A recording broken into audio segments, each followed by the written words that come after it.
R2 warbled questioningly. "I'm trying to figure it out," Luke told him, glancing at the translation. "Just relax, okay?" The droid warbled again and fell into an expectant silence. Luke sighed and settled back into his seat, gazing out at the hills. Mara was a puzzle, but she was a puzzle that would have to wait. At the moment, his immediate future was focused on this cloning question. His future. He glanced back at R2, the memory of their time with Yoda drifting to mind. Luke's Jedi training, and that first time he'd gotten a glimpse into the future. A glimpse that had nearly resulted in disaster. He'd rushed off madly to Cloud City to try to save Han and Leia, and had instead nearly gotten all of them killed. But he'd learned so much about the Force since then, and he had been able to draw other visions of the future without doing anything rash. Lately his efforts in that direction had been strangely unrewarding.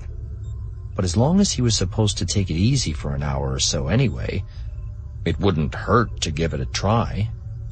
"R2, I'm going to meditate for a while," he told the droid, slipping out of the chair and settling himself cross-legged on the floor. "See if I can get some direction. Don't let anyone disturb me, all right?" The droid buzzed in affirmative. Taking a deep breath, Luke closed his eyes and stretched out to the Force. His thoughts, his emotions, his entire being slipped into the proper pattern. And suddenly, the whole universe exploded in front of him into a brilliant kaleidoscope of color and motion. He gasped, the vast image wavering momentarily like desert heat shimmer as he nearly lost control. It was like no vision he'd ever had before, like nothing he'd ever seen before.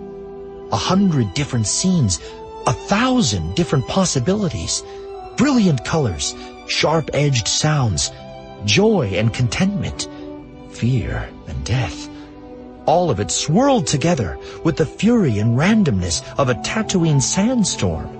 Lines of possibility wove around each other, or else crashed together, sometimes merging, sometimes bouncing apart again, always forever changed by the encounter.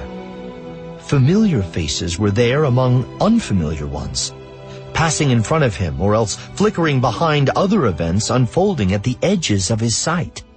He caught a glimpse of Wedge and Rogue Squadron as they swept past in the fury of battle, saw his Jedi students inexplicably fanning out across the New Republic, leaving the Yavin Academy all but deserted, saw himself standing on a balcony against the wall of a darkened canyon, gazing down at a sea of thousands of tiny stars, saw Han and Leia facing a huge mob. Han? Leia!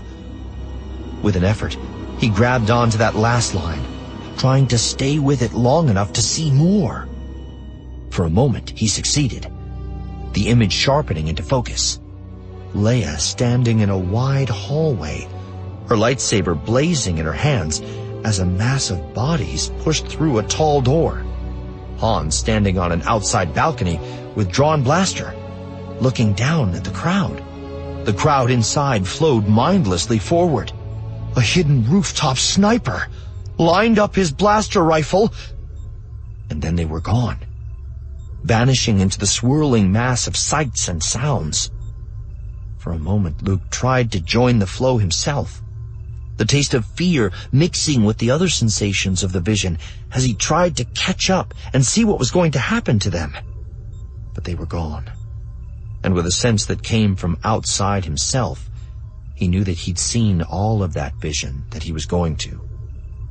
Easing out of the flow, he made his way back to the single fixed point in the storm, the solidness of his own being. He'd learned all he could here, and now it was time to leave. He began to draw back, the vast array of images beginning in turn to recede and darken. And then, abruptly, one final vision appeared in front of him. Mara.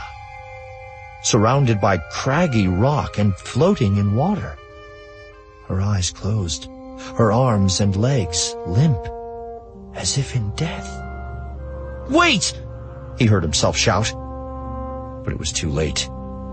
Mara's image faded with the rest of the vision. And with a sudden gasp of air, he found himself back in his room, gazing out the window at the hills. Hills that no longer glowed golden, but were instead outlined by the subtler gloss of starlight. "Whoa," he muttered, rubbing his eyes. He would have sworn that vision had only lasted a few minutes. Beside him, R2 twittered in obvious relief. "Yes, it took longer than I expected, too," Luke agreed. "Sorry." The droid warbled questioningly. Getting to his feet, wincing at the sudden prickling sensation in muscles left too long in one position, Luke looked at the question scrolling across the computer display. "I don't know," he had to concede. "I saw a lot of things, but I didn't see anything that seemed to have anything to do with our search." Which might mean, he realized suddenly, that hunting for clones was no longer what he was supposed to be doing. But then what was he supposed to do? Go to wherever Han and Leia were and warn them? Go find Mara and warn her? He took a deep breath, shifting tired muscles. "Always in motion is the future," Yoda had told him after that first vision on Dagobah. At the time, Luke had wondered about that remark. His vision of Han and Leia in Cloud City had seemed so simple and straightforward. But if Yoda had instead seen something more akin to this last vision, with all its tangles and complications, then it all made sense. Or had he seen something like that? Could it be that what Luke had experienced here was something entirely different? A special event, reserved for special occasions? It was an intriguing possibility. But for the moment, it was an issue he could put aside. What mattered was that he'd received the guidance he'd sought, and needed to act on it.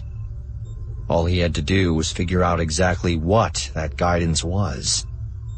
Stepping over to the window, he looked up at the stars.